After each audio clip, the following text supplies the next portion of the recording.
Tamalalo wulela Bamako kono kasira wolola tamalalo ye wala mini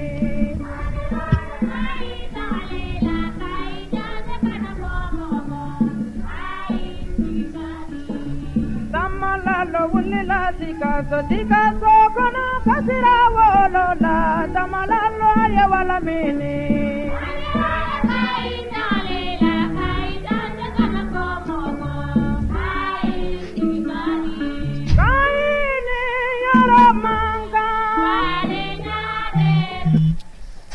Foli ani tanumbe Mali cɛ muso denmisɛn ani makɔrɔba aw fɛn sɔgɔlen bɛ Bamada.net na wani wagati na an b'a fɔ ye ko aw bisimila an ka sigida kunkan jamukan na bi an sigira ni kunnafoni ba mun ye yalasa bɛɛ lajɛlen ka se k'i fɛla ani hakilila fɔ la o de bɛna tali kɛ Ivoirien ka firintigila ka 49 mun tun nana ni musolaka 3 bila la n'a bɛ 46 la sisan kɔsan na ni tile filanin na kunnafoni kuraw bɔra la o kunnafoni minnu bi an nana cɔngɔ ni olu de ye ni ka tila i n'a fɔ ladalasigila sigida kunkan na an bɛ nɛgɛjurusira labila yalasa thème min b'an bolo aw fana ka se ka weleli kɛ aw minnu bɛ Mali kɔnɔ ani Mali kɔkan n'aw sɔgɔlen ma na aw fana hakilina a n'aw fɛla maliyɛn bɛɛ lajɛlen ka se ka o mɛn o la yalasa ka jamukan in sankɔrɔta n ye wolo bila maa min ma o de bɛ tali kɛ Ibrahim Sega Kunare n'ale ye porte-parole de plateforme an ka transition dɛmɛ nin t'a naku fɔlɔ ye plateau in kan nin y'a mercredi damadɔni n'a bɛ jɛ ka na babu walawala ɲɔgɔn fɛ ale de bɛ n bolokɔrɔ bi fɛnɛ n'an ka don an ka babu la n bɛna kuma d'a ma fɔlɔ a ka folikan di an filɛbagaw ma o la an bɛ sɔrɔ ka tɛmɛ ni an ka jamukan ye Ibrahima Sega Konare salamu alaikum wa alaikum salam wa rahmatullahi ta'ala wa barakatuh kori baasi t'i la an bɛ Ala fo k'Ala barikada folikan jumɛn bolo ka di an filɛbagaw ma nin wagati in na an bɛ Ala fo k'Ala barikada ka bɛɛ lajɛlen don kira mantɔnya la n ka folikan bɛ Bamada sanuma téléspectateurs bɛɛ lajɛlen tɛ ɲina o tɛ siran o tɛ tamakiya siga t'a la ko kunnafoni sanuman bɛ sɔrɔ Bamada sanfɛ siga t'a la kɔrɔfɔ nafa kama n'a thème nafa kama u ka émission in partage kosɛbɛ tout à fait n ka foli bɛ an ka finitigilakaw ye nin wagati la an bɛ don min na bi n'o o ye 22 veille vraiment foyi tɛ an dusukun na bi faamaw kɔ les forces armées maliennes siga t'a la défense et de sécurité hali n'an tisora bi ɲamele an ka sɔrɔdasiw olu ka kumakan ou bien u hakilina de bɛ bɔ an tiso kana o ye fasoden ɲumanya waleya ye donc an ka foli b'u ye an ka foli bɛ président Simi ye ani président Doumbia Jan a ɲuman sera Mali la bi an b'a ɲini Ala fɛ Ala k'a ka séjour di a la amin amin amin kuma sanuma minnu fɔ k'a ɲɛsin an ka jamana in ma jamana in kanu kama ka daminɛ lawale fo ka na se bi ma vraiment an ka foli b'a ye ko a danse ko an bɛ kun ka sigi k'an bɛ kun siga t'a la Vladimir Poutine fana ye kumakan sanuma minnu ta k'a ɲɛsin an ma ni o ye assurance ye an ka coopération militaire kɔnɔna la an ka foli fana bɛ a ye ko a bɛ fête 22 fête duman kanu an ye kunna sini a y'o fɔ a ka discours kɔnɔna la siga t'a la o kɛra donc o foli tɛmɛnen ko ka bɔ yen vraiment soldat o soldat binna sur le champ de l'honneur et de dignité vraiment an b'a fɔ ko Ala ka hinɛ u bɛɛ lajɛlen amina rabi fɛn o fɛn binna Mali ko hukumu kɔnɔna la ni fɛn o fɛn ɲɛ ɲangata sɔrɔ bana Ala ka kɛnɛya de ni banabagatɔ amina rabi an bɛ foli kɛrɛnkɛrɛnnen bila an ka docteur Sogol Kogala Maïga le premier ministre panafricain aussi qui a aussi porté le nom du Mali au tribune des Nations Unies à travers un discours historique vraiment ni sini ye a discours sana yɛlɛma ye vraiment an ka foli b'a ye ko Ala ka kɛnɛya de ani amin amina rabi banabagatɔ bɛɛ lajɛlen ma o tɛmɛnen kɔ ka bɔ i ka foli bila technicien Waraba la Bago ani i yɛrɛ ani an ka président de la plateforme an ka transition dɛmɛ a ko k'a bɛ ka émission in suit depuis Sévaré Ousmane Doumbia Dumle Saoudien d'accord Sega an b'i fo ka aw ka plateforme maa kelen kelen bɛɛ lajɛlen fo ka f'u ɲɛna ko u ni ce u ka cɛsiri la aw yɛrɛ su ni tile aw cɛsirilen don jamana in jɔli la k'a fɔ ko finitigilaka ka kɛ i ka jamana senfa suffit pas i ka kɛ surasi ka kan bɛɛ de la i ye école maître o i ye sɛnɛkɛla o i ye mɔnikɛla o bɛɛ de bɛ se ka faso dɛmɛ ni ka faso jɔ o la an filɛbagaw an b'aw ladɔnna i n'a fɔ aw ɲɛ bɛ titre la cogo min na an ka bi babu a bɛna tali kɛ Ivoire ka finitigila ka 46 mun bɛ an ka ba Maliba kɔnɔ ni olu nana le 10 juillet tɛmɛnen n'u ka lahala jɔnjɔn ma dɔn n'an ka gouvernement y'u jate k'u bila mercenaire minɛn kɔnɔ an nana ye Mali n'a ka hakilina ɲuman kɔnɔna la an tun ye kuma ɲɔgɔnya boloda ka kɛrɛnkɛrɛn ka Togo bila yalasa Togo ka kuma ani Ivoire cɛ ni fililataga nin ka lahalaya la mais an nana ye nin wagati laban in na kɛrɛnkɛrɛn ka tɛmɛ dɔgɔkun tɛmɛnen na ka na se bi ma an ye ŋunuŋunukan caman bɔra a la n'o bɛ tali kɛ Ivoire olu seginna ni tun y'a fɔ ko olu tun yafara yafadeli kɛ k'a fɔ ko filiw sɔrɔ u ka ni maa ninnu nali la an y'a ye u tilara k'u dama falen ni k'a fɔ ko u ka finitiga min bɛ ba Maliba kɔnɔ ko Mali bɛ k'u kɛ otage de wa ko Asimu ye a ka kɔrɔfɔw kɔnɔ ni an ka présidence la n'o y'a bila u ka compte Twitter k'a fɔ ko Ivoire ko k'u ka finitigila ka 49 in bila sega ni nana ye an ka jamana y'a jira ko tiɲɛ don aw ko k'aw ka mɔgɔ bila u nana lahalaya mun tɛ bɛn yala an fana ka maa minnu b'aw ka jamana kɔnɔ ni u ma waleya ɲuman kɛ ni mandat d'arrêt international b'u kan olu ka lahala bɛna kɛ cogo di Ivoire ye o kumakan in de ta ni ka taa n'o ye CEDEAO la k'a fɔ ko Mali bɛ k'olu ka finitigilakaw kɛ otage ye u ka jamana kɔnɔ ko ka kɛ kɛrɛnkɛrɛnya ko parce que k'an ko ka échange kɛ an ka politiciens na o la an ye an senfa ka don dugu kɔnɔna la ni ka taa maaw ɲininka fɔlɔ kɛrɛnkɛrɛnnenya la u hakilina la an nana ye fɛnɛ ONU mɔgɔw n'olu ka secrétaire général n'ale fɛnɛ kumara k'a fɔ ko Mali ka Ivoire ka finitigilakaw na Tony Guterres ale fɛnɛ nana da don nin ko in na an ye fɛnɛ CEDEAO ye Mali sɛnsɛn ni ka se n'a ye ONU fɛnɛ kelen in na tugun ni o jamukan n'o kuma ɲɔgɔnyaw kɛra ni diɲɛ bɛɛ y'o ye nin bɛɛ n'a ta yani an ka don an ka babu kɔnɔ an b'a fɔ an filɛbagaw ɲɛna ko nɛgɛjuru sira kɔni o bɛ labila n'o de bɛ tali kɛ 89 56 55 52 aw bɛ se ka weleli kɛ WhatsApp kan ka hakilina walima farankan m'aw bolo ka kɛɲɛ ni an ka bi babu ye sega e ni ne an'an filɛbagaw an bɛ jɛ ka an balima minnu n'an taara olu ɲininka f'u sigiyɔrɔw la u hakilina ye mun ye Ivoirien finitigilakaw bilali kan olu ye jaabi minnu di an ka jɛ ni k'o filɛ an bɛ segin ka na plateau kan sɔɔni sisan. mɔgɔ tɛ jugu minɛ ka bila dɛ ni jugu minɛ ka bila ni min y'i sɔrɔ o la o ye yɛrɛ nɔ de a y'a ta kɛlɛ yan a ye ne dɔ bɛn kana yan ka yɛrɛ to kuluba a y'a ma bɛn minɛ wa Alassane Nungo k'a ye mɔgɔ kɔnba 8 de bila a kɔnba 5 de minɛlen tɛ nin a mɔgɔ b'a dɔn cogo di Burundi ni Burkina ninnu na muso kɔnɔma fagalen ka muso n'a kɔdɔlen jɛni ye ka den fitinin kan tigɛ ye jadisi t'o kɛ o masinɛli de b'o kɛ e kɛlen ko minɛ mun i b'o bila an bɛɛ silamɛ de an bɛɛ ko Ala an ko Ala kira kisi ni nɛɛma b'a ye an bɛɛ b'ale de kɔ ni silamɛ in nana k'a bɛ deli k'an b'u la mɛn kɛ mais i tɛ bila dɛ mɔgɔ t'i jugu minɛ ka bila dɛ Soumaïla ta an ye mɔgɔ 200 ni kɔ bila i ma taa faali kɛ tugun wa o ma kɛ wa o kan kɛ Mali la kɛ yan a tɛ bila bi a tɛ bila sini a ni min kɛ ka sariya ko kɛla banna Ala sago i sago ne bɔlen kuma an kun t'a ta ko fila an bɛ mun k'an b'o dɔn ni Ivoirien bɛ mun kɛ o b'o kɛ a to an kun bɛ mun k'an b'o dɔn maa mun bɛ n'i fa i ka so ne taara i ka so n b'i fa n'i ye n sɔrɔ i kan ka mun kɛ n'i ye ne sɔrɔ i kan ka mun kɛ n b'i ɲininka o la dɔrɔn n'i ye ne sɔrɔ i kan ka mun kɛ maa min taara a b'i faga i ka so n'i y'a sɔrɔ i kan ka mun kɛ ne b'i ɲininka o la i kan ka mun kɛ i b'a tigi fa de fo n'i dɛsɛra Asimu n'a y'u bila a y'a ka maa fatɔw bila dɛ a kan k'u fa de bon ne ka tabiya la mɔgɔ n'i y'i jugu minɛ i man ka bila dɛ i man ka bila an jugu de don hali n'a ma n'a bɛ bila a bɛ segin ka s'a dan de la u ka dɔn k'u ye ko min kɛ ko bɛnta tɛ sinon a man ka bila ten dɛ n'a bɛɛ bilara ko diinɛmɔgɔw ɲɛmɔgɔw ka ko a dɔw bɛ tiɲɛ dɛ fɛn nin bɛɛ kɛra diinɛmɔgɔw ɲɛmɔgɔw ɲɛna yan tuma min na embargo bɛ sigi embargo ni ju a jubaju Ivoirien ka président nɔ b'a la o mais est ce que a y'a fɔ ka diinɛmɔgɔw ko k'a to an ka taa s'a ma a ka ji ni k'a ka ɲamaguji la wa o m'o fɔ ɲamaguji ko ma fɔ la dɛ mais a selen an ma sisan an de bɛna ji ni an ka ɲamaguji la k'u ka mercenaire bila non diinɛmɔgɔw ɲɛmɔgɔw an bɛ se k'a fɔ ko u filila dɔɔni quoi dɔɔni yɛrɛ tɛ u filila yɛrɛ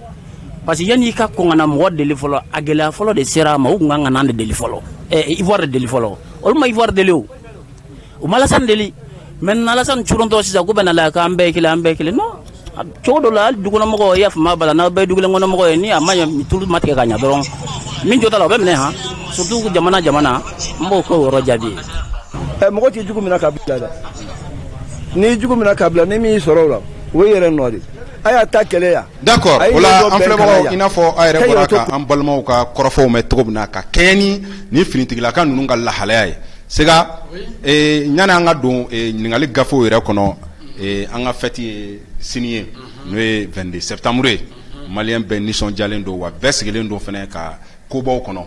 la montée en puissance de l'armée an b'a sɔrɔ n'Ala sɔnna sini an bɛɛ bɛ sɔn k'o dalilu ye yala 22 septembre sentiment jumɛn b'e la fɔlɔ ka kɛɲɛ ni a kɛbaliya yɛrɛ fɔlɔ sini vraiment un sentiment de fierté i b'a kalama depuis ne bɔra ko kalama fo ka n'a bila bi la fasoden ɲumanya kanu ma deli ka don ne dusukun na ka tɛmɛ nin wagati in kan wallahi n bɛ ka sɛbɛ de f'i ye tabarikala parce que wagati bɛɛ depuis anw ka dɔgɔ fɔ ka se bi ma anw de bɛ discours kelen de b'an kunkolo kɔnɔna la n'o ye ko dirigeant dirigé ko an ka jamana ɲɛmɔgɔ tɛ se ka ko k'u yɛrɛ ye se ka miiri k'u yɛrɛ ye ni tubabu ka miiri n'a tɛ u tɛ se ka hakili jagabɔ k'u yɛrɛ ye situation dɔ mana di u ma ka bɔ yɔrɔ wɛrɛ ka na donc o de tun b'an kun na anw ɲɔgɔn caman an ɲɔgɔnna caman de bɛ yen an ko an tɛ taga aventure la parce que n'an taara aventure la an b'a dɔn k'an tɛna segin parce que an b'a dɔn ko jamana in kɔnɔ c'est à dire i ka compétence tɛ tun t'a to i ka se ka sababu ɲuman sɔrɔ ka i yɛrɛ balo k'i ka denbaya bolo donc hakilinaw de caman tun b'anw na bon bi n'a fɔra ko an ye fasoden ɲuman dɔ sɔrɔ i komi docteur Sogɛli Kogala y'a fɔ cogo min na 2018 la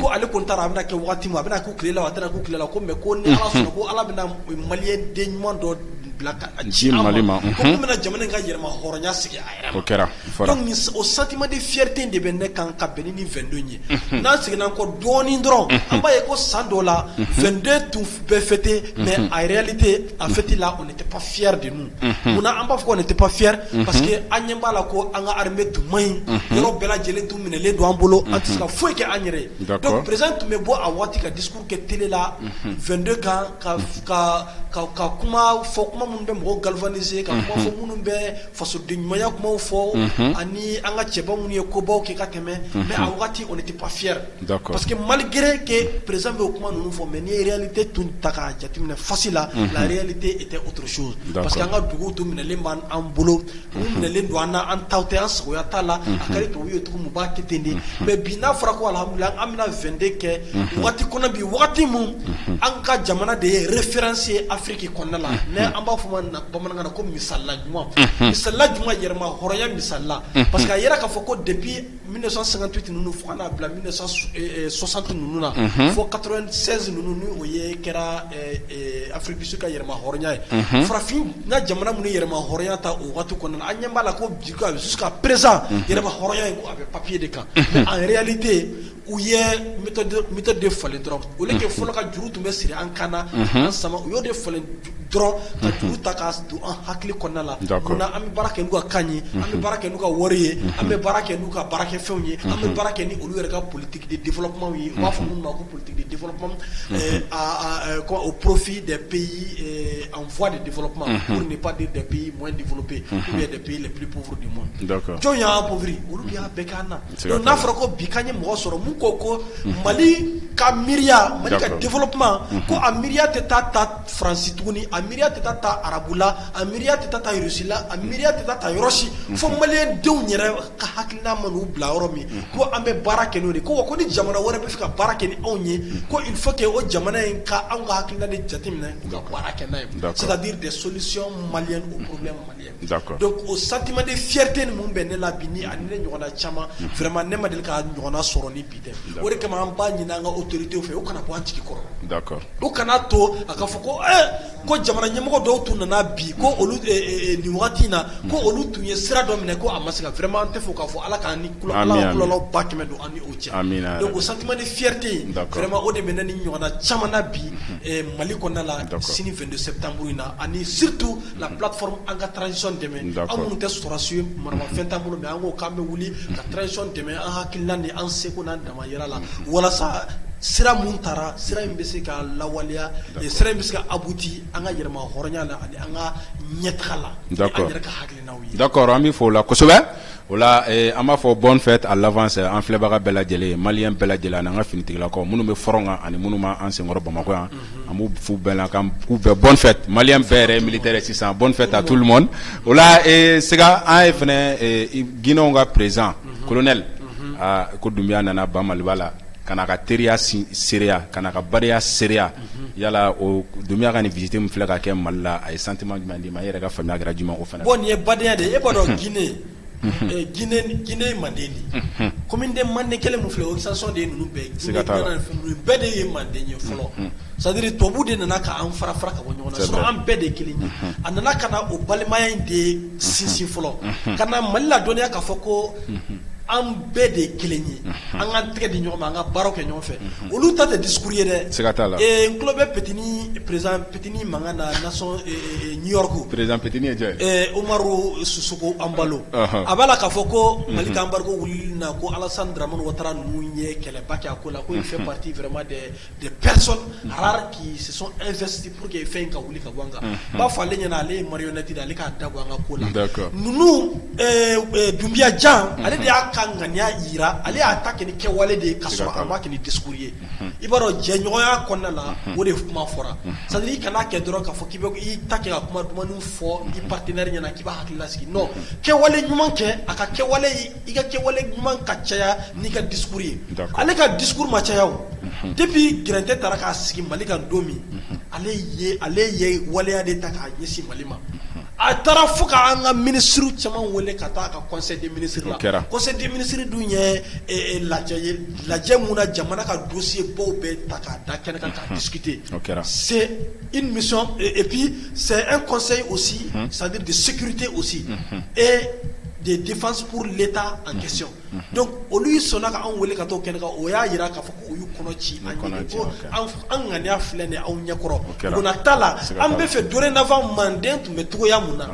Manden kelen tun bɛ cogoya mun na o Manden kelen ka segin ten a y'a yira fɛnɛ k'u ka finitigilakaw bɛna Mali dɛmɛ n bɛna le o Manden sigi cogoya an ka sigi ɲɔgɔn ma o tɛ taa dɛmɛ de kɔ o y'a ye k'a fɔ ko Gɛrɛntɛ dɔ bɛ an kan mɔgɔ wɛrɛw bɛ yen n'o olu bɛ tubabu ka jɔnya kɔnɔ hali sini ni olu fana bɛ fɛ ka fara tubabu kan ka an kɛlɛ a y'a ye k'a fɔ ko o kɛlɛ in mana daminɛ don o don ale tɛ daminɛli yɛrɛ kɔnɔ a y'a ka soldasiw a ye olu hakili lami ni a ŋaniya ye fɔlɔ ka f'u ɲɛna ko an balimaw an voisin tɛ dɛ mais an balimaw anw de kelen ye gɛrɛya b'u kan bi Ala ye u garisigɛ kɛlɛla terrorisme kɛlɛ ni diɲɛ y'a ta ka imposer kan parce que diɲɛ bɛ fɛ ka jamana in tila fila ye walasa jamana nafama yɔrɔ fanba min bɛ kɔrɔn fɛ u ka se ka u sago don o la ni olu partenaires donc a yira ko o kɛlɛ min imposer don an kan ko a tɛ taa fɔ an ka an yɛrɛ dɛmɛ a ko la donc o sɔrɔdasi k'u hakili pɛrɛ k'u labɛn u k'u pɛrɛ wagati bɛɛ qu'ils soient sur le starting block c'est-à-dire wagati o wagati n'a fɔra ko prip u ni kalaman ka se u badenw ma Manden kɔnɔna la yan u ka bɔ Manden kana Manden kɔnɔ ka na dɛmɛ kɛ walasa an bɛ se k'an ka yɛrɛma hɔrɔnya sɔrɔ donc o kuma in vraiment a ye anw Maliyɛnw wasa kosɛbɛ a y'a yira an na halisa k'a fɔ ko jajaja Seku Ahmed Touré a bɛ diɲɛ sɔnna ka hinɛ a la ni Modibo Keyita ninnu olu ka hakilina tun ye mun ye farafinna ka union kan farafinna ka ɲɔgɔn dɛmɛ kan farafinna ka développement kan farafinna ka unité kan vraiment a y'a yira k'a fɔ ko jaja jamanaden hɔrɔnw bɛ sɔrɔ hali sini minnu bɛ o hakilina kelen in lawaleya donc an ka foli b'a ye vraiment a bɔra a fɛ yen a nana a fɛ yen voilà an b'a fɔ k'a bisimila a bisimila o la an filɛbagaw an minnu sɔgɔlen b'a la an bɛna don an ka babu gafe kɔnɔ n'o de bɛna tali kɛ k'a fɔ an y'a ye Ivoirien ka finitigila kan minnu minɛna an fɛ le 10 juillet an y'a ye évolution caman tun kɛra la an ka jamana tun kɛ mercenaire ye o kunnafoni an y'olu caman fɔ maaw ye nka kɔsan na dɔgɔkun tɛmɛnen ka na sisan nin na ko kuraw bɔra a ko kɔnɔna ka tali kɛ fɔlɔ an ka jamana n'o tun ye finitigilakan na n'a ye muso 3 bila o la o muso 3 bilalen kɔ an n'a ye Ivoirien ko halisa ko ka 46 tɔ in bila an ka jamana ko n'i y'a ta k'a lajɛ an ka politicien kɔrɔ dɔw bɛ ka jamana jugu minnu ye jamana in ɲami ni ka boli ka t'u dagayɔrɔ kɛ Ivoire mara ye a dɔw yɛrɛ y'u to Ivoire k'a fɔ k'olu ye Mali président ye a dɔw y'u to Ivoire ka to k'a fɔ ko transition bɛ tan a bɛ tan an dun ka jamana ye mandat d'arrêt international dɔw kan mandat d'arrêt international de ye mandat ye mandat mun n'a b'i kan i mana kɛ diɲɛ yɔrɔ o yɔrɔ tɛgɛ ka da i kan i ka n'i bila i ka jamana la i ka bila kiiri ɲɛma o mana dalen an ye o maa ninnu bɛ k'u yala yala halisa Ivoire kɔnɔna la an ka jamana ko yala olu ka lahala bɛna kɛ cogo di o kuma fɔ min kɛ an ye Ivoirien ye u senfa joona ni ka communiqué dɔw kɛ ka tila ka CEDEAO saisi k'a fɔ ko ban Maliba bɛ k'a ka maaw kɛ otage de k'an bɛ fɛ ka falen ɲɔgɔnya de ko b'an kɔnɔ yala Sega e mun faamuya Ivoirien ka nin na alors que Ivoirien dun tun y'a yira k'a fɔ k'u ka filiw sɔrɔ u ka maaw natogo la ko donna nataw la k'u tɛna ni fili ɲɔgɔn wɛrɛ kɛ bamanan ko ko hali mɔgɔ min tɛ misi min yɔrɔ i b'a dɔn ko jifilen tɛ yen siga t'a la kulu camancɛ kulu kuncɛ bɛɛ b'a dɔn fuga ye siga t'a la n'i ye nin revirement à 190 km à l'heure ou bien à 190 degrés c'est à dire k'i to sira ɲuman kan dɔrɔn ka sin ka kari fara n'i ye ten facilement n'i ye mɔgɔ ye ka nin kɛ a da kan k'a fɔ ko i bɛ tɛmɛniya kan k'a fɔ ko a tigi tɛ ka miiri ni a yɛrɛ hakilina ye e b'a dɔn n'i bɛ miiri ni mɔgɔ wɛrɛ hakilina ye o de b'i bila nin na sinon ne tɛ se k'a faamuya k'a fɔ ko Ivoire ye déclaration kɛ k'a fɔ ko manquement bɔra olu ka yɔrɔ la ko filiw ka ko fili y'u sɔrɔ o bɛ hakɛto ɲini kɛ ɲini fɛ fili sariya kɔnɔna la n'i ko k'i filila dɔrɔn o kɔrɔ k'i ye sariya de sɔsɔ infraction kɛ siga foyi t'a la infraction de kɛ a kɛra infraction a kɛra délit ye a kɛra crime ye a mana kɛ fɛn o fɛn i ko ne sariya sɔsɔ e sariya sɔsɔ donc e ko k'e ye manquement kɛ k'i b'i jilaja fana don n'a nataw la vraiment nin ko sugu kana kɛ siga t'a la e y'o fɔ ce qui veut dire que tu as reconnu ton tort siga t'a la hali e ma tila o fɔli la ka ɲa e ni kalama ye virement wɛrɛ kɛ 90 km à l'heure ka sabu kɛ ko an ka jamana donc ko o bɛ mun yira a b'a yira an na de k'a fɔ ko a dɔw manipulelen de don comme an y'a fɔ cogo min na CEDEAO manipulelen de don c'est la pure manipulation tubabu ka Macronin de la k'a fɔ en son temps ko il va faire tout son possible c'est-à-dire pour déstabiliser notre pays là pour empêcher c'est-à-dire nos patriotes c'est-à-dire nos excellents dirigeants autorités vraiment à mener à bien la lutte c'est-à-dire et la trajectoire qu'ils ont menée. D'accord. Donc ko a b'a seko bɛɛ kɛ walasa ka nin ko in jɔ dɔwɛrɛ tɛ nin n'a ɲɔgɔnnaw de don donc olu tun an tun ka bɛn ko kan dɔɔni à travers la médiation togolaise fɔlɔ Yasibi an ka foli b'a ye nin kɛnɛ kan donc du coup k'a fɔ ko a ka taga nin yɔrɔ in na ko parce que ko président y'a essayé ka ko chantage ou bien otage a bɛ tan cɛ u tɛ siran Ala ɲɛ le président de la République c'est avant tout le chef aussi de la magistrature suprême o kɔrɔ ye mun ye ko juge bɛɛ ka président ba de fana ye ale ye siga t'a la i m'a faamuya affaire judiciarisée aw bɛ se ka ko otage tɔgɔ jumɛn na au même moment aw yɛrɛ de la ka laɲini kɛ anw fɛ ko aw ka opposant dɔ tun bɛ yan n'o ye Guillaume Soro ka mɔgɔw ye mɔgɔ dɔ ye ko o bɛ yan ko an k'o extrader parce que ko mandat d'arrêt international bɛ o kan donc o wagati fana sɔrɔ o tun bɛ otage de la anw fɛ yan wa ɲininkali gɛlɛn donc an ka kumaw bɔ c'est-à-dire an ka kumaw fɔ k'a latilen nin tɛ dɔwɛrɛ de tubabu ka manipulation de ye nin ye au même moment i y'a ye k'a fɔ ko CEDEAO fana ye sommet extraordinaire convoqué sur un territoire externe c'est-à-dire au pays au territoire des pays membres Nations Unies les Nations Unies o bɛ se ka kɛ cogo jumɛn na New York c'est la première fois aussi dans l'histoire CEDEAO ka bɔ ni farafinna gɛlɛya dɔ ye directement an b'a faamuya k'a fɔ ko a dɔw manipulelen don a t'a yɛrɛ bolo o de kama n'i ye cɛkɔrɔba in jɔlen bi k'a lahala lajɛ ka ɲa i b'a dɔn k'a fɔ ko nin t'a yɛrɛ bolo nin bɛ ka manipuler a den ou bien a mɔden dɔ de fɛ n'o ye Emmanuel Macron ye donc o de kama an b'a fɔ ko u ye nin décision mun ta vraiment u y'u tigɛ de su u yɛrɛ ɲɛ la e m'a ye an ka ɲɛmɔgɔ bɔra ka mun fɔ an ka ɲɛmɔgɔ ye communiqué kɛ ka mise en garde kɛ ko il ne faut pas que u k'a fɔ k'u bɛna nin affaire externaliser ka bɔ relation bilatérale kɔnɔna la c'est-à-dire affaire de pays à pays ka taa n'a ye CEDEAO la ko il faut pas k'u ka kɛ ko si jamais u y'a kɛ ni mun bɔra la o y'u ka laɲini ye donc an ka autorités ye o mise en garde kɛ donc on les félicite pour ça d'accord donc n'i y'a jateminɛ au même moment c'est-à-dire fɛn événement ninnu ka ɲɔgɔn suit de au même moment i b'a dɔn c'est-à-dire tout de suite i b'a dɔn ko tubabuw ka campagne de ye nin quoi i b'a dɔn ka nanzara filɛ nin ye u ka propagande a tɛ dogo quoi au même moment i b'a ye k'a fɔ ko u ye le secrétaire général des Nations Unies Antonio Guterres u y'o fana interviewé France 24 ni RFI il y a interview avec des questions précises ko ale hakili la ko nous est mercenaires ou commerçants ale ko mercenaires lui il est qui pour qualifier que ces gens là ne sont pas des alors que au même moment on nous déclare la déclaration ketuguni a même kosɛbɛ parce que Mali est courrier tchouma kuka situation éclaircie leur lien avec les 49 militaires arrêtés c'est-à-dire à Bamako. O sera ama se ni si ma fɔlɔ donc u ko olu to do ko y'a aucun rapport ko olu ka cidenw tɛ ko tɛ Nations Unies tɔgɔ la donc o kɛra sababu yɛrɛ an bɔra kalama ko jaja ko élément soutien nationaux bɛ to ka bila NSE donc olu ko olu t'a dɔn Allemagne ɲinɛ ko olu t'a dɔn SS alors que au même moment d'après la convention de l'ONU qui date de 1977 la convention sur le mercenariat et qui a été non ça fout là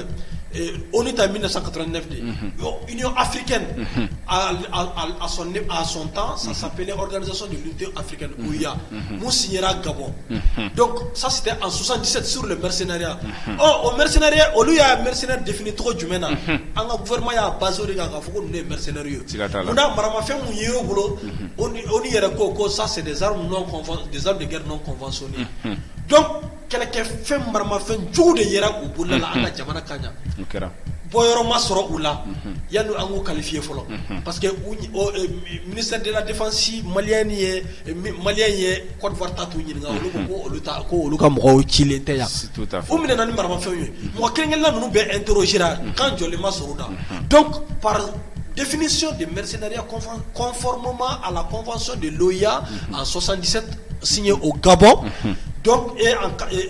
89 pour l'ONU donc ces gens-là ne peuvent être qualifiés que des mercenaires. D'accord. Donc ni Antonio Guterres avec la qui paki jo ko antenga ko ote mercenaires otma ale be kuma ka ra so wa ale be kuma ka onu ka texte so wa sikatala ale be otma MINUSMA c'est la mission des Nations Unies sikatala pour la stabilisation au Mali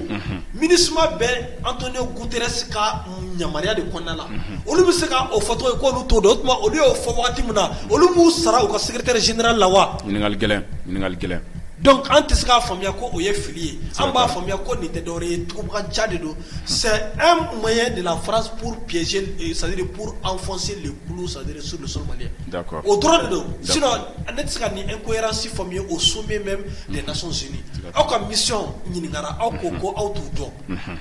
ni auto do una na situation muna mo worete na situation na o situation sur la jamana wore sans fait ni te mercenaires. Mo no matu yora utu be fu de ka tra Abidjan anga mo de ko ni aw ya essayer ka sira minɛ ni mun bɔra aka avion na aka na ɲini de do o de kama o jawara kana jigi an fɛ ya aéroport international Bamako senu na d'accord donc an tɛ se ka faamuya ko c'est des mercenaires ne ye affaire ye et tournure wɛrɛ ta en un laps de temps c'est que il y a la manipulation de la puissance impérialiste, de l'ex-puissance impérialiste qui est la France, qui est derrière ces manipulations-là. Et nous demandons aux autorités ivoiriennes de sortir de ces manipulations. D'accord. Sinon,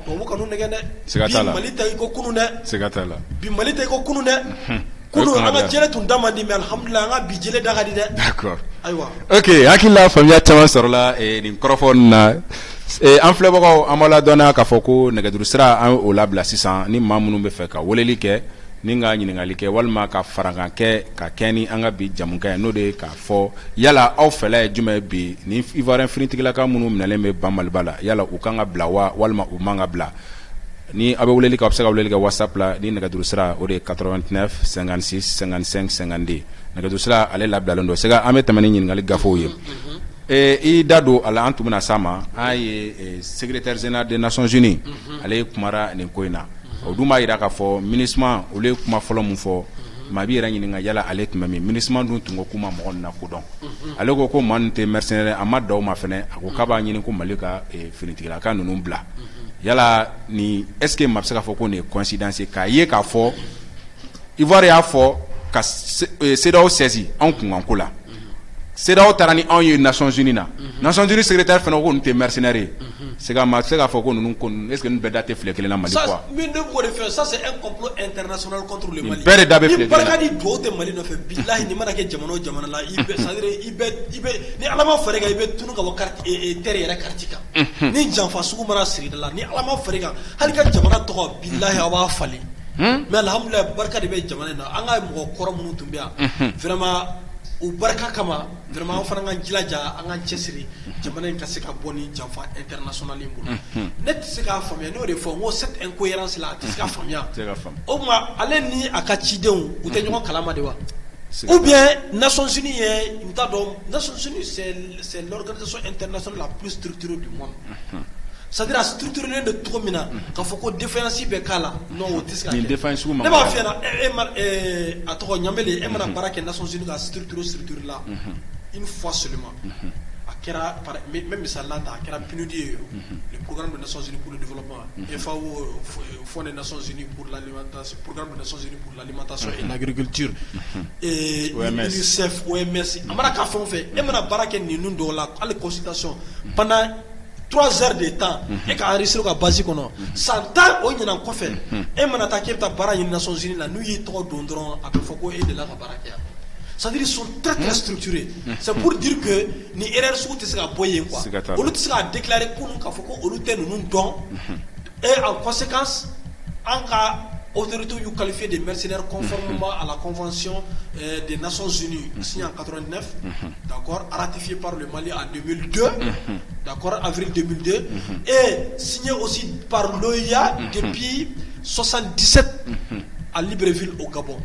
Donc en tout cas famia ko ebena wuli clé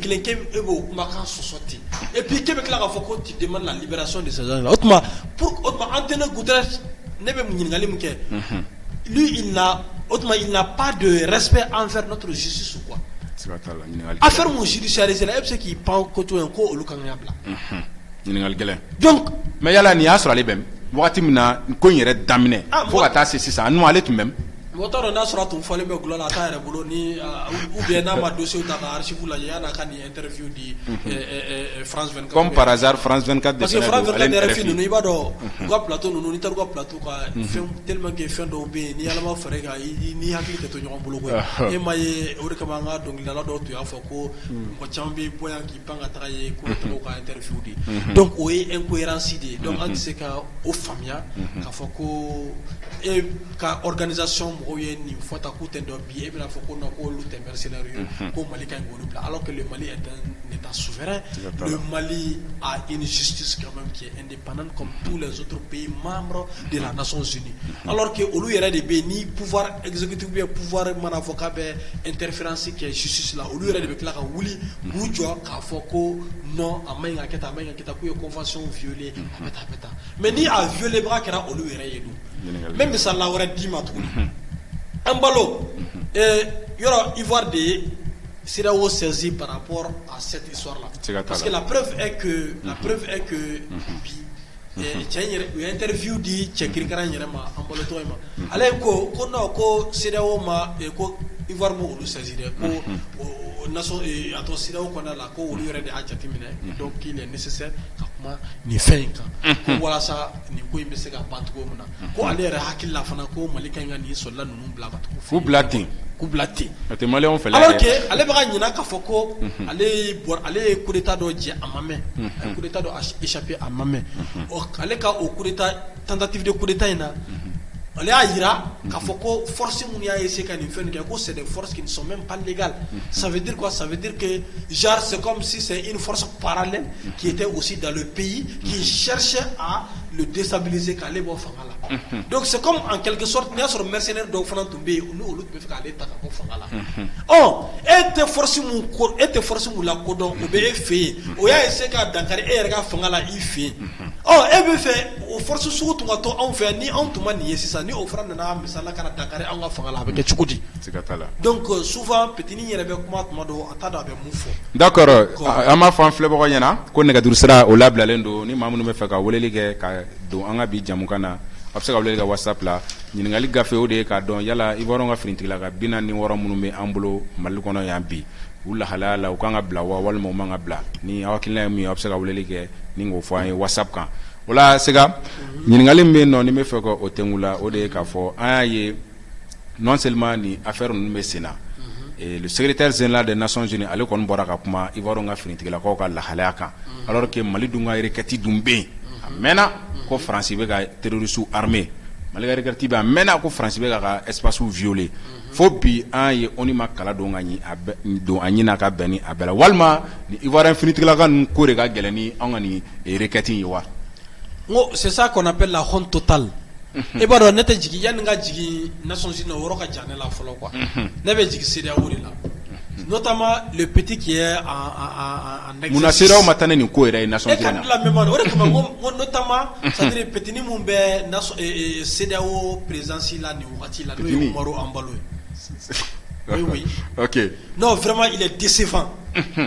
Il est décevant, il est décevant sini. Il y en a les qui pensent, mais c'est là où il faut le marrer. Il y en a les qui pensent, quand les Nations Unies saisi Mali ka kola ni Ivoirien et mercenaires ivoiriens ka kola. Mali un pays membre qui a porté plainte contre un pays extérieur pour la violation, la déstabilisation de son pays, pour la fourniture en armes, en renseignements. Des terroristes. Et puis, Mali doit être Afrique des terroristes déstabilisée. Pour créer la terreur sur notre sol.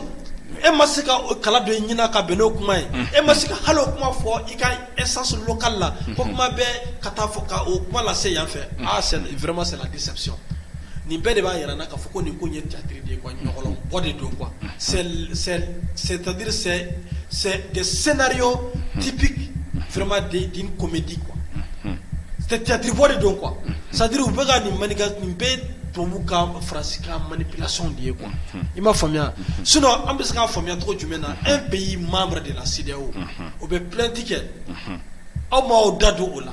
Ayo suspend avoir un sens décisionnel là. Au croit qu'on veut décision taou yérematé. Mais c'est là où il a décidé que collaboration qu'il y a partenariat qu'il y a autant Mali damado là parce que comme Mali était un sens décisionnel de la CEDEAO là pour le mois parce que gagner coup d'état qui est quand même c'est un banga yerma horoyan en fait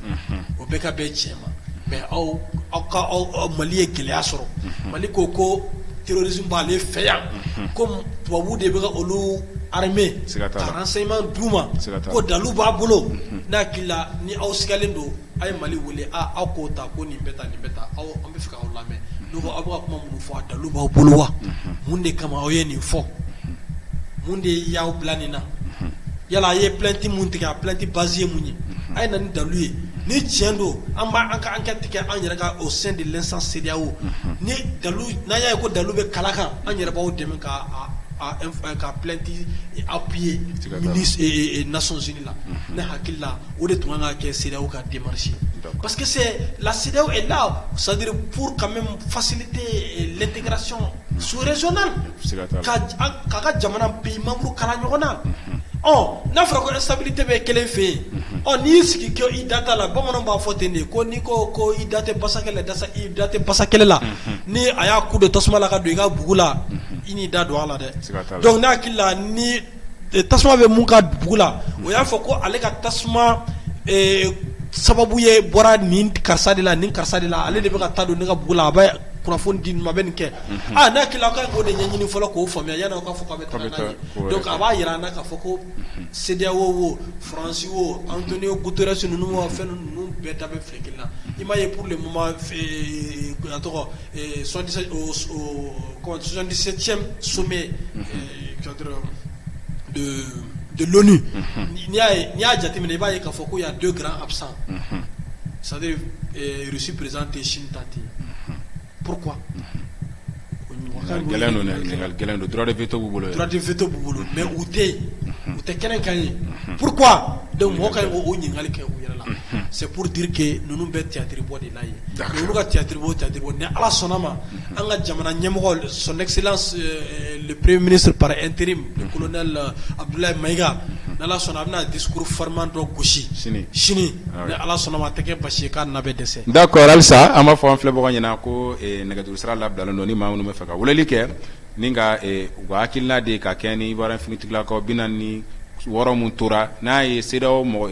Nations Unies mo ka secrétaire général no ko ku bla CEDEAO era ko ka ma bla alors que kuma nyonyo tumbe senanga olu o kuma nyonyo sera o to ka Mali ka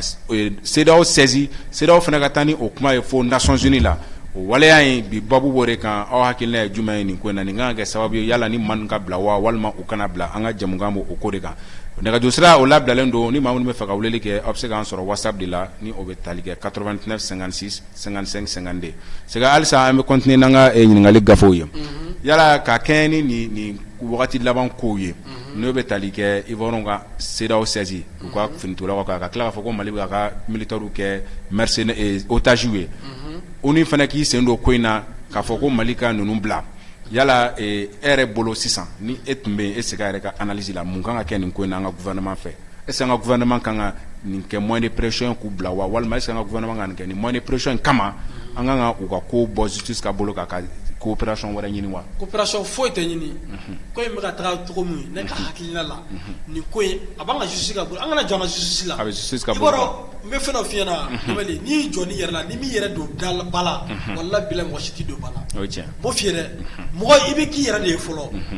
mɔgɔ si tɛ se k'e bonya ni e yɛrɛ t'i yɛrɛ bonya fɔlɔ donc an de ko k'an deli man ka justice la hali k'an ka justice indépendante ye donc affaire de judiciariser ka ban donc dans le cadre humanitaire muso 3 bilara o kɛra o ye cadre humanitaire ye o bɛɛ ye kumaɲɔgɔnya ka se ka sabati kumaɲɔgɔnya ka se ka sabati c'est pour montrer notre bonne foi maintenant ni u ko k'u tɛ bonne foi fɛ a ka d'u ye cogo min an b'a kɛ ten ne hakili la maintenant o kun kɔnɔna la an ka jamana marabagaw u kana fɔ k'u bɛ céder nin ko la dɛ affaire bɛ justice ka bolo ka justice ka continuer n'a ye justice ka continuer n'a ye fo dan ou bien u ka segin u ka kɔrɔlen ma c'est-à-dire Fɔri Ɲasinbɛ ma pourquoi an tɛ se ka mɔgɔ tɛ se ka ban bɛɛ bolo n'a ye Fɔri Ɲasinbɛ ka médiation kɔnɔna la ani religieux ka médiation kɔnɔna la ani diɲɛ mɔgɔba caman ka médiation kɔnɔna la mɔgɔ 3 sera ka bila parce que ko n'a kɛcogoya de don donc o de y'u bila donc ni o tɛmɛna ka bɔ yen tɔ ninnu et puis fɛn a yirala k'a fɔ fana indice caman y'a yira k'a fɔ ko ninnu 3 fana tɛ fɛn caman kalama nin ko in na o caman yira la jɔn tɛ fɛn caman kalama muso 3 minnu bilara olu caman tun tɛ caman kalama ninnu mɔgɔ 46 ka mission na olu tɛ opération yɛrɛ olu tun tɛ c'est-à-dire olu nana olu tun b'u ka mission na certes mais olu nana ninnu accompagner de juste e ma dɔ ye kunkafila dɔ ye dumuni dilanna ni fɛnw wa donc olu nana ninnu accompagner de juste mais ninnu ka baara yɛrɛ ye mun ye olu 3 tun tɛ o kalama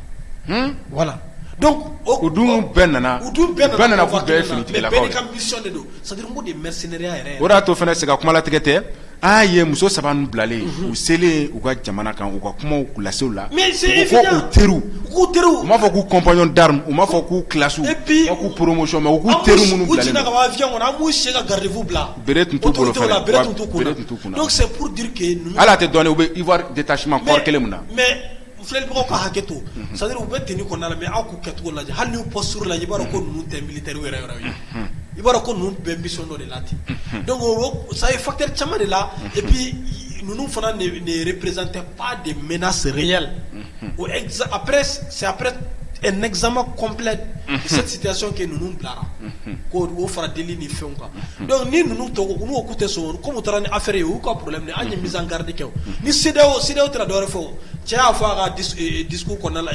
interview kɔnɔna la bi le président en exercice de la CEDEAO Oumar Ambalo a ko rien n'est exclu, toutes les options sont sur la table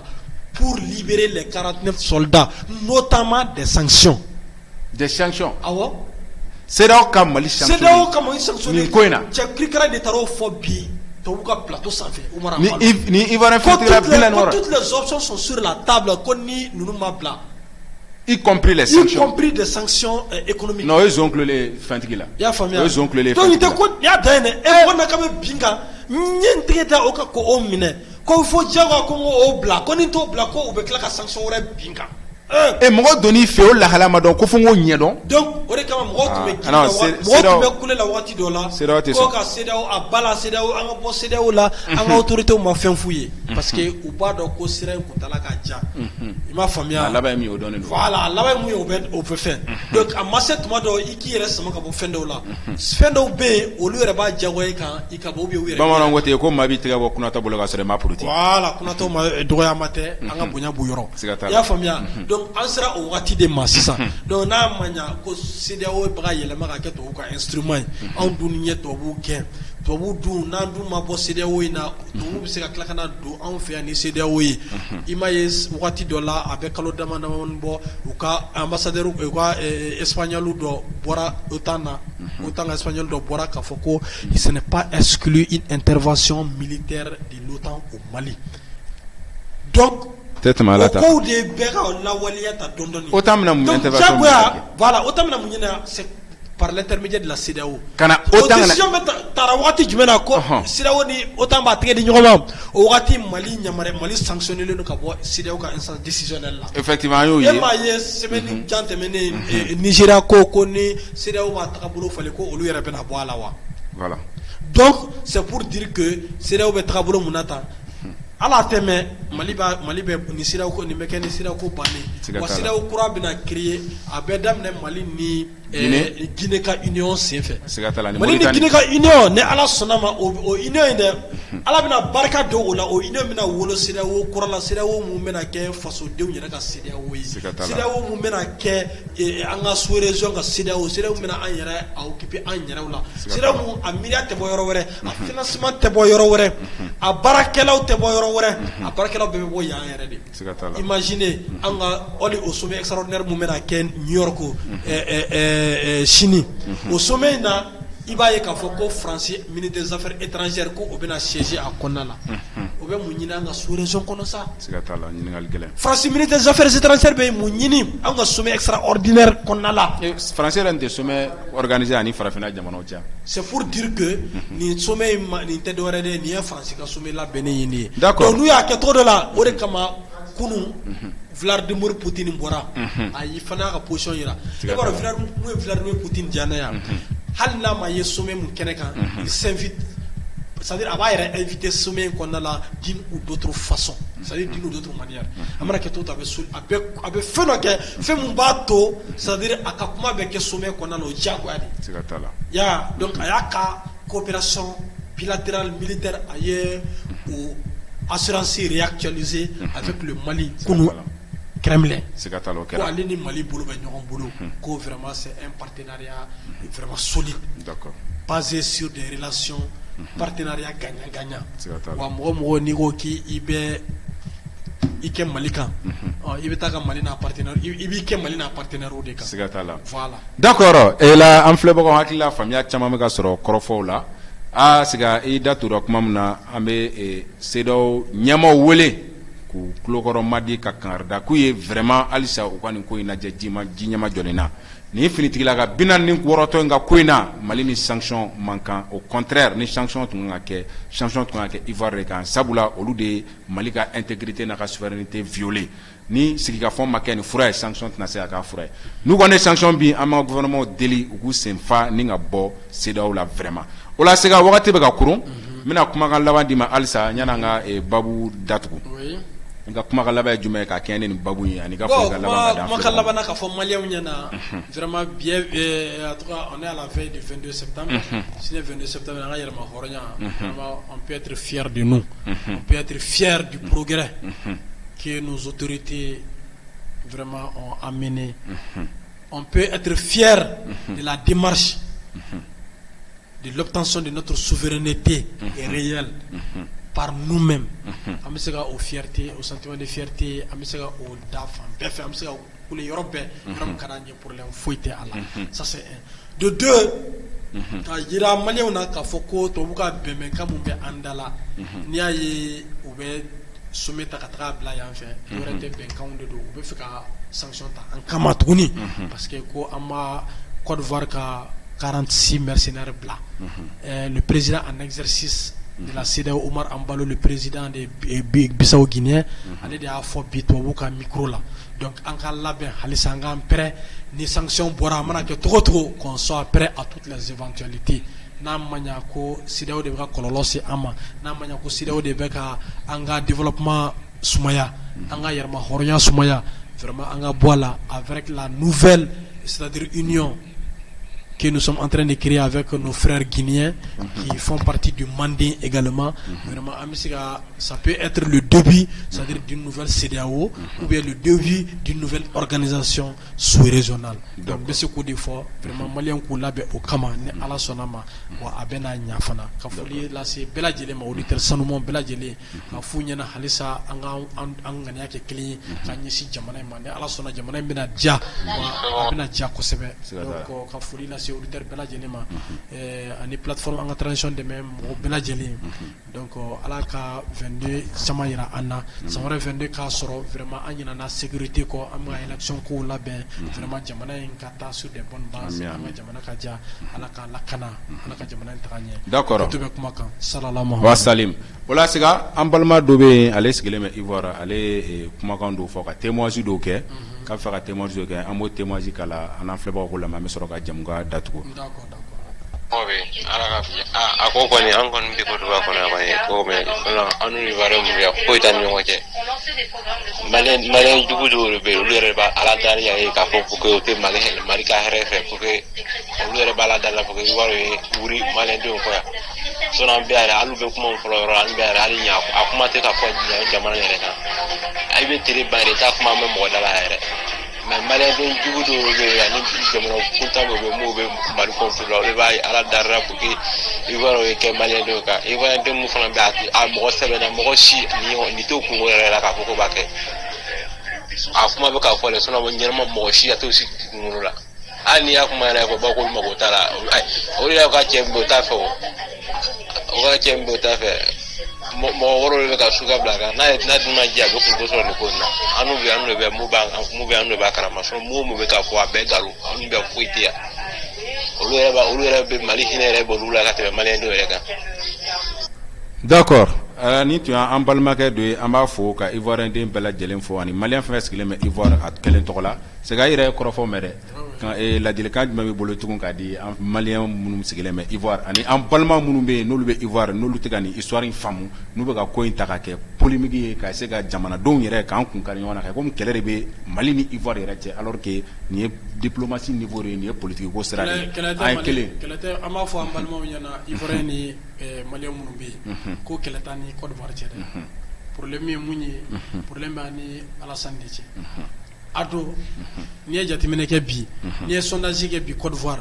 mɔgɔ min bɛ ado fɛ officiellement wallahi a ka dɔgɔ mɔgɔ min bɛ ado ka nin hakilina in soutenir wallahi a ka dɔgɔ mais c'est un pouvoir oppressif n'i y'a yira a bɛ ko da i kan c'est un pouvoir qui oppresse donc o de kama o tɛ se ka bɔ k'a yira donc a ye fɔ Malien minnu bɛ Côte d'Ivoire vraiment u kana kuma fɔ kuma mun bɛ na ni kuma ka ko gɛlɛya u ni u balimaw sigiɲɔgɔn cɛ ye u ka faamuya k'a fɔ ko nin ye fɔɲɔgɔn kɔni dɔrɔn de ni Ala sɔnna a ko bɛ régler wa Ivoirien fana k'a f'u ɲɛna k'a fɔ ko problème foyi t'an n'u ni ɲɔgɔn cɛ mais problème bɛ an n'u ka président ka hakilina bɛ cɛ u ka président bɛ fɛ ka to u ka hakilina mun diyagoya anw kan an tɛ fɛ ka sɔn o dɔrɔn de ma sinon an ye kunnafoni yɛrɛ sɔrɔ k'a fɔ ko mɔgɔ 46 in k'a bɛɛ tɛ Ivoirien yɛrɛ hali a tila tɛ Ivoirien yɛrɛ an y'o kunnafoni sɔrɔ donc u k'a faamuya k'a fɔ ko mɔgɔ 46 ma fɔ ko n'a bɛ Ivoirien ko a bɛɛ tɛ Ivoirien ye dɛ ko caman dogolen bɛ a la a dɔw bɛ ka caman dogo u la u tɛ fɛ ka bɔ ko tiɲɛ kalama u tɛ fɛ ka bɔ ko tiɲɛ kalama donc u kana ko kɛ ni fitinɛ ko ye entre le peuple ivoirien et le peuple vraiment malien c'est la fraternité c'est la même famille donc problème bɛ ani ado de cɛ problème foyi tɛ ani Ivoire cɛ Ivoirien k'o faamuya donc an ka bɛn halisa an ka hakilina kɛ kelen ni Ala sɔnna jamana ɲɛmɔgɔw u bɛ nin ko in régler u ni ɲɔgɔn cɛ ka sɔrɔ jamanadenw se ma don a la n'Ala sɔnna d'accord o la an filɛbagaw an minnu y'aw tulo ɲɛgɛnnen to an na depuis jamukan in daminɛ la fo ka na se a laban ma an b'aw ladɔnniya k'a fɔ ko an ka jamukan sera a kuncɛyɔrɔ la aw k'an bɛn sigi wɛrɛ wa salam